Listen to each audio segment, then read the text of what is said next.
Well, thank you. It's a pleasure to be here, and I do want to say that everything they said goes for Denver Union Station as well.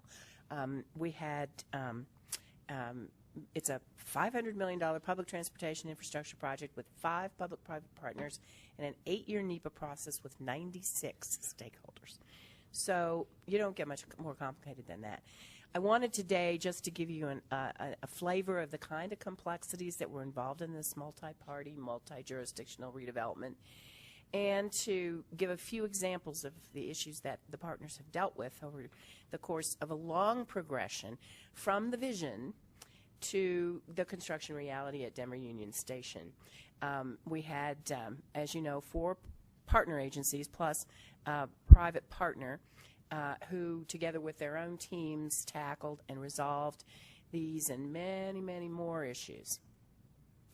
So the Regional Transportation District, City and County of Denver, Denver Regional Council of Governments, Colorado Department of Transportation were the 4 partner agencies, plus our private partner, the Union Station Neighborhood Company, which is a joint venture between East-West Partners and Continuum LLC. That group came together and was the winning group when we did our search for a master developer.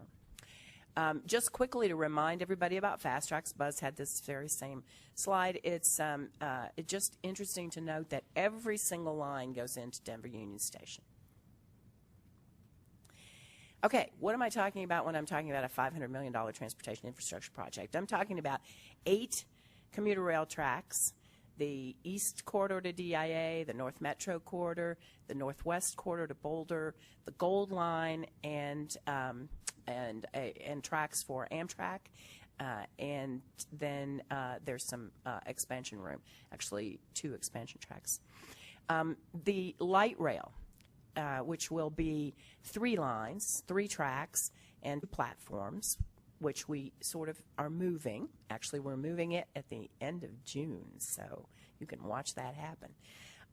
The existing southwest and southeast lines, plus the West Corridor, which will be coming in 2013.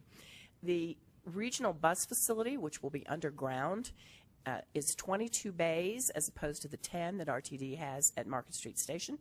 There are 16 for the regional buses, and then 4 for the downtown circulator, which will be a new circulator service that runs 18th, 19th, and all the way under, plus 2 commercial bus facilities that can be leased, not given away, as some people would think, plus extending the 16th Street Mall shuttle.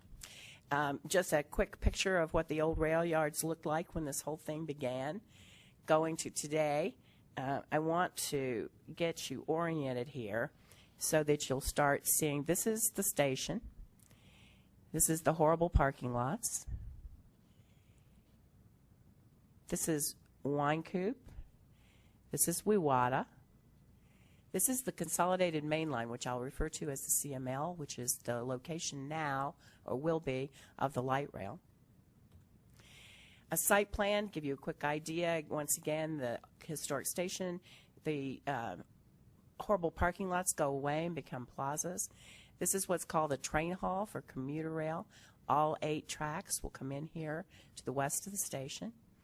Then you have what is going to be the 17th Avenue Promenade that goes all the way from the historic station out to the new light rail terminals. And the new light rail platforms will be here. See the CML in the background. And the new extension of the mall shuttle will bring us in and bring us back out again. Quick, just a sketch of that. I can come back to any of these if anybody wants to see more. And this is a section showing, again, the historic building here, the train hall for the CRT, a pavilion at that point. The bus terminal is going all the way under here. It's a very elegant solution. And a pavilion and platforms for the light rail. Pretty picture of one of the plazas. Pretty picture of the other plaza. Close up by the train hall. This is how the train hall connects to the historic building. And the train that you see here is track 1, which is the DIA train. after much struggle with Amtrak. This is the light rail plaza out at the CML. Sketch of that.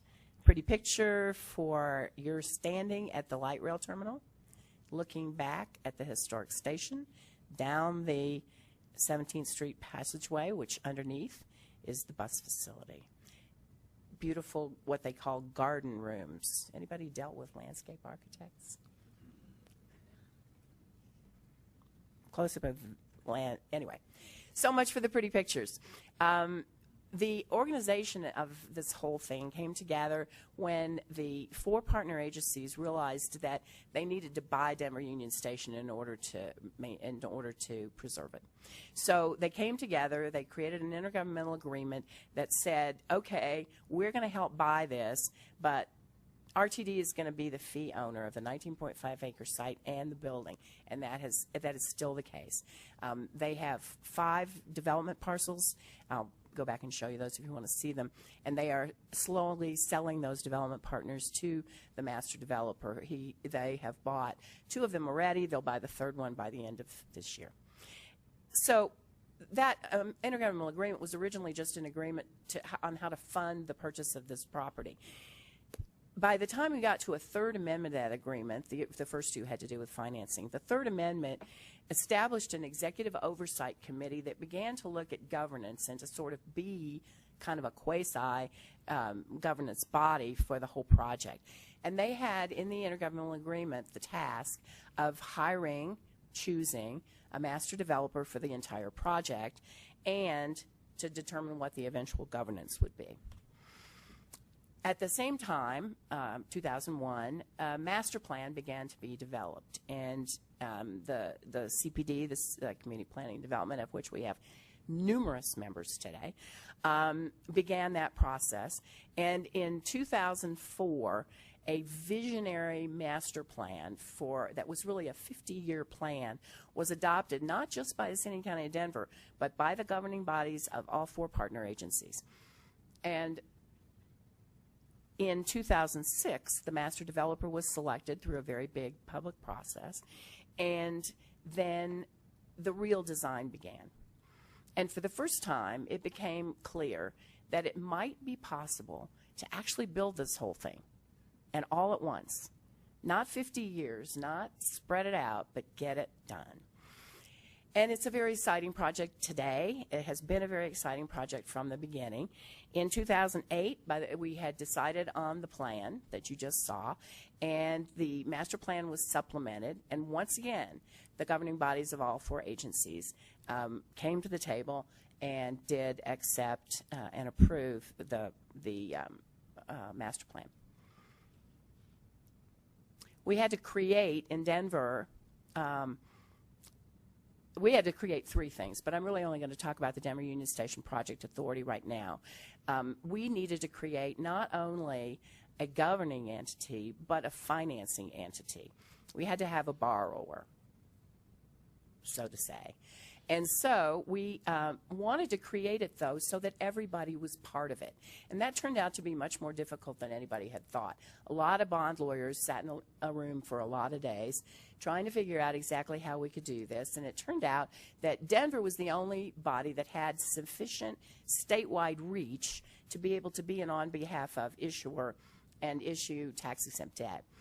And so we had to it had to be a Denver entity, but it couldn't be a Denver entity. It needed to be a joint entity. So we worked out what's called a 57-187, which is named for its revenue ruling number, which would allow this group that would have a majority of folks appointed by the Denver mayor, but would be fully